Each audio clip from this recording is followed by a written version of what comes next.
هنا بنتساءل ونبحث حقيقة نسب لوحة المجاعة الأثرية إلى سيدنا يوسف عليه السلام كدليل على حدوث المجاعة بمصر في عهد النبي يوسف. ويمر النيل بثلاث دورات كل 20 عاما، فالأولى تعرف بالسبع سمان أي 7 سنين هطول أمطار غزير، والثانية تكون نسبة هطول الأمطار متوسطة وتبلغ 6 سنوات.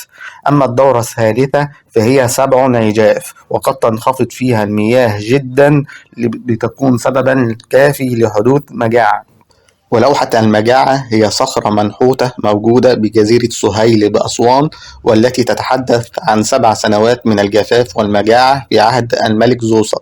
فيها يقدم زوسر القرابين ل3 آلهة مصرية، خانم وساتس وأنوخيت، حيث يعرض الملك زوسر على الآلهة حال الأرض لينهي سنوات المجاعة.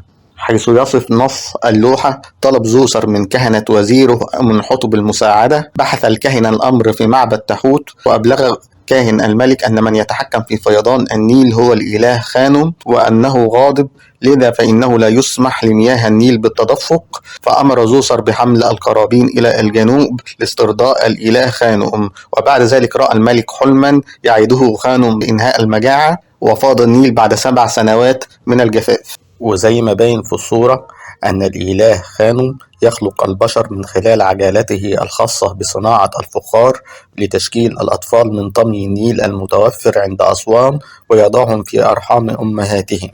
وبذلك عرف المصري القديم أن الإله خلق الإنسان من الفخار، كما في الديانة الإسلامية آية 14 من سورة الرحمن: خلق الإنسان من صلصال كالفخار.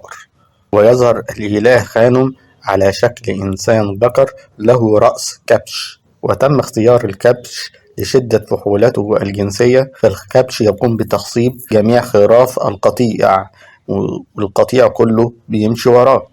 وكان من المتعارف عليه منذ عهد الفراعنة حتى القرن الثالث الميلادي وقت كتابة الأناجيل برمز الإله بالخروف. ففي سفر الرؤيا إصحاح 14 آية 17: هؤلاء سيحاربون الخروف والخروف يغلبهم لأنه رب الأرباب وملك الملوك. الخروف هو هنا رب الأرباب وملك الملوك، الإله. دي صورة الملك زوسر مؤسس الأسرة الثالثة المستوحاة من تمثاله، والذي امتد حكمه لمصر من حوالي 19 سنة إلى 28 سنة. وهو من بنى الهرم المدرج في جبانة سقارة بمصر في حوالي 2600 قبل الميلاد، أي قبل ميلاد النبي إبراهيم بحوالي 300 سنة. وهو من تم ذكره في لوحة المجاعة الجرانيطية التي نسبت زورا له، حيث ثبت أنها تعود لعصر البطالمة أي بعد عصر الفراعنة، وبالتالي لا تعود لعهد النبي يوسف.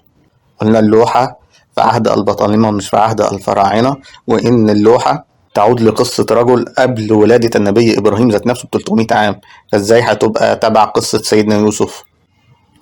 والسبب في نحت تلك اللوحة في عهد البطالمة أن كهنة الإله خانم كانوا يريدون الحفاظ على دينهم الباقي من أديان الفراعنة، حيث تتصارع على السلطة والنفوذ مع بقية الجماعات الدينية المختلفة في عهد البطالمة، فألفوا تلك القصة للإله خانم لإطفاء الشرعية على سلطة كهنة خانم. وأخيرا تم اكتشاف صورة للفرعون أمنحتب الثالث وهو يجلس في صومعة قمح.